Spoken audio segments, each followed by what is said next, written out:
All right, man. This is everyone. This is Cyrus Idono coming to you from the Zoo Studios in Tempe, Arizona. This webinar is about how you can get money to fund your creative passions. All right. So, um, before we get into this, let me list that this is not for everybody. Okay.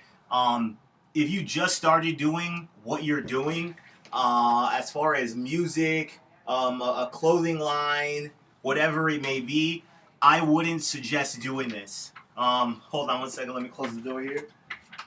I wouldn't suggest doing this. I wouldn't suggest um, jumping in and getting money that you will have to pay back for a creative thing as the first step in growing your career.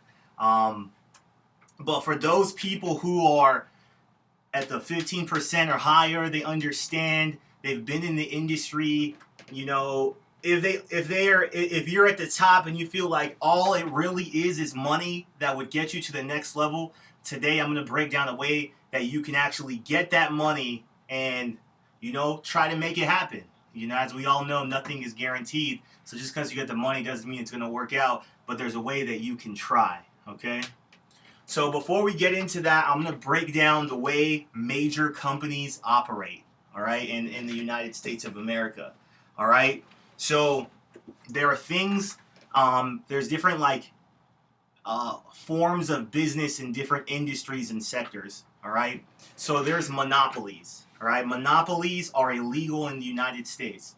So back in the 1800s, 1900s, there were some phone companies that were too big and they basically ran the industry. They controlled pricing. The United States government hopped in and said, hey, you guys need to split up all these companies. And that's why you have all these other companies that split off like AT&T, Cellular West, whatever these old companies were. That was all broken down from a monopoly. The United States government does not allow monopolies. Monopolies are illegal in our society.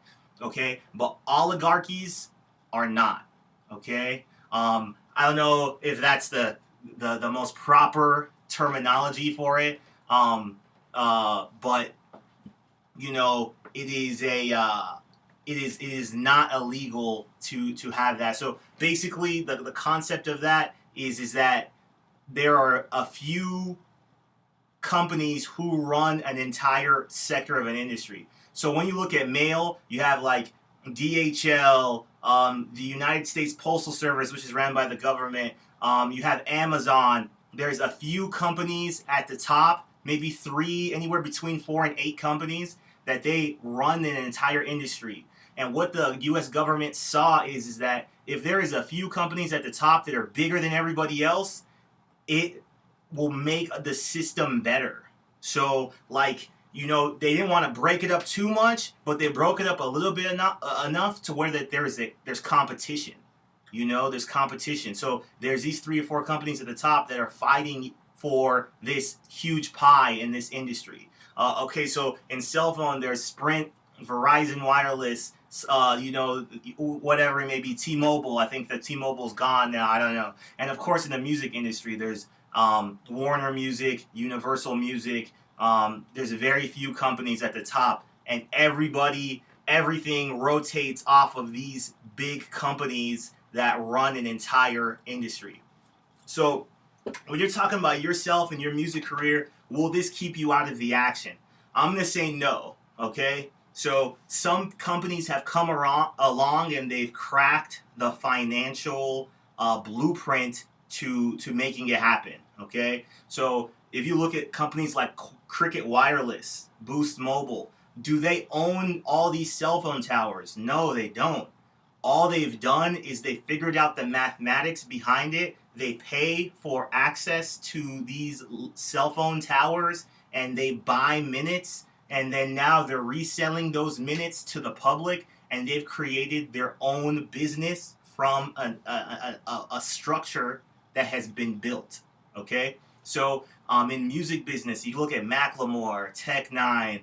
I have it here with a question mark because it's like, I don't know if that's the right spelling of his name or whatever.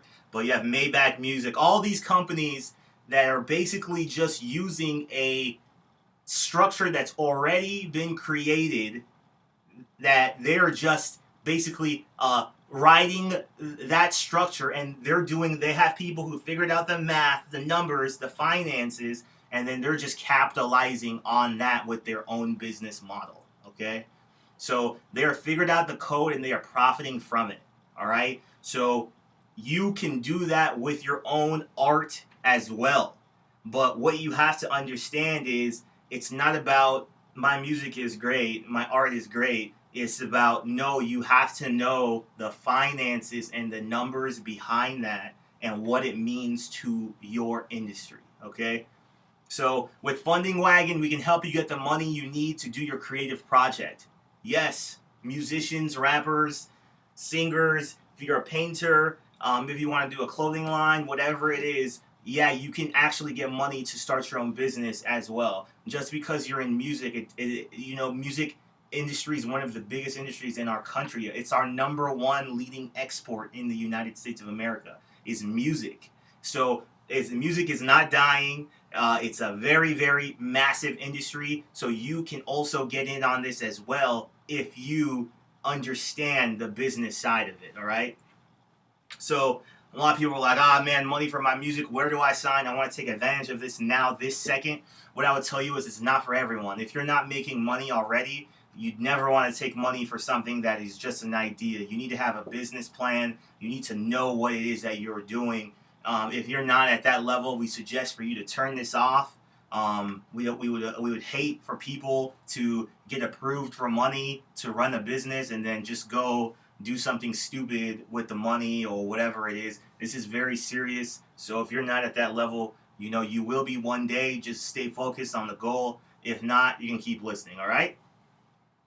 I really believe this idea is going to change the creative world, because if creative people really had power to do what was in their mind, you would see so much more of a change of the world. People don't like this guy, but he's probably, I'm going to say it right now, he's probably the most influential person. It's Kanye West. He understands, on his latest song that he put out, he says, I told you what would happen when I got the infrastructure. And it was like, man, to me, that meant a lot because Kanye West was on all these shows and basically crying and complaining like, hey, no one's giving me the money to do what I want. Everybody's like, Kanye West, you're a multi-millionaire. What do you mean you don't have the money to do it? Why don't you spend your own money? He's like, nah, man, I don't have the person who has been at Nike for 30 years to do my shoes, or whatever. I can't do my own business. And that's the sort of things that it only takes money to make happen. If you're going to go to the top level in your creative pursuit, you have to work with people who are experienced and in the top of your industry. Success leaves clues. If you can't do that, and if you can't work with those people at the top, you are going to be hard pressed to make it there. And without the proper funding or the cash on hand to do it, it's really hard to do. So this idea about basically funding the arts is something that can have impact in so many parts of the world and our day-to-day life that it's an exciting thing to me, and it definitely makes me get up in the morning and want to help people make it happen. All right. So when you look at the music business, people think it's rigged. Like, okay, we see the same people or whatever it may be, and the reality is it's not rigged. Okay.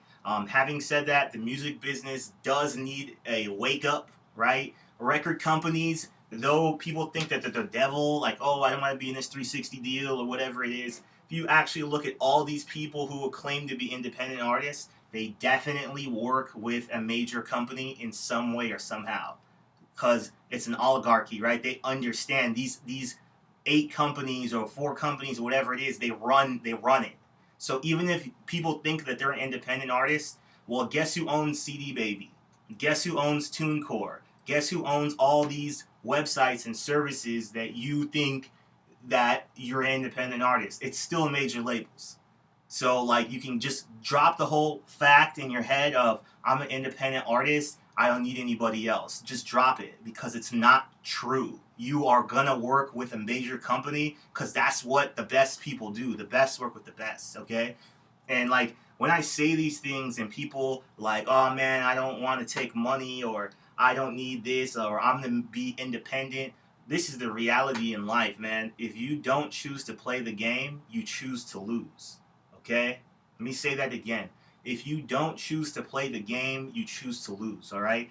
All these companies and people that you see on TV, what they've done is they've said to themselves, I'm going to play this game better than everybody else, you know? And like the next point here is like not everything is a hammer and a nail. Me being from the urban world and growing up, what we do in the urban world is somebody's stopping me. This wall's in front of my face. I'm going to knock it down with force. And like the truth is that sometimes you need a screwdriver. Sometimes you need some butter to grease the door open. Not everything is, oh, there's a wall in front, I'm going to go and I'm going to kick it down. So these sort of things that I'm talking about doing, getting credit or whatever it may be to achieve your dreams, these are not hammer and nail sort of concepts. These are things to where it's like, okay, I may have to go in through this back door to get to where I want to go to, but I can still get to where I want to go. All right. So having said that, let me break down for you a traditional record deal. All right. And what it is that you can do with Funding Wagon to change that up. All right. It'll be eye-opening for a lot of you guys. All right. So a traditional record contract, the way it is right now, let's say, you create a hit song. All right, and somebody hears it from the label, you have a little bit of money, you're getting on the radio, you're doing your little thing on your own, and somebody sees you and they identify that this song has potential to impact the marketplace. What will happen is, traditionally now, there's different situations. Of course, every situation is unique, but if you're on the come up, especially in pop or urban, what they'll do is they'll sign you to a single deal. So they'll give you between $30,000 and $50,000. Hey, thanks for this. We own everything. Okay. We're gonna put this on radio and we're gonna do a promo run for you.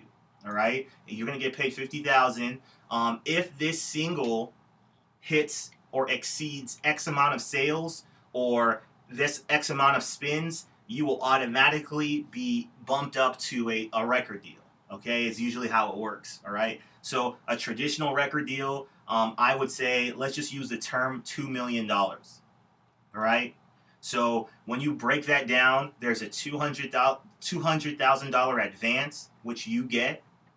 So people think like I got a record deal, I got rich. No, it's a $200,000 advance.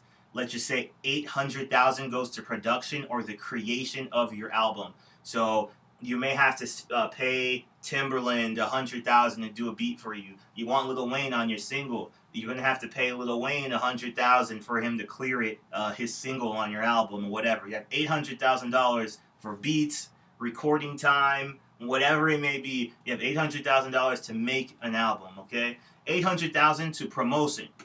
All right. So that's radio, touring, radio runs, or whatever it may be. You have $800,000 that's broken up over the course of a year and a half, or whatever, to make that happen. You're gonna be on salary. Like, people don't really get the concept of like artists being on salary. When you sign a record deal or you get a deal, you're an employee of a company, so you will get a salary. $3,000 to $5,000 a month, whatever it may be, for your living expenses, but you're an employee. So wherever they tell you need to be, you have to be there, because it's the same thing as a 9 to 5. You are an employee of this company. And then there's probably going to be $100,000 that's going to go to admin fees or whatever it may be, okay?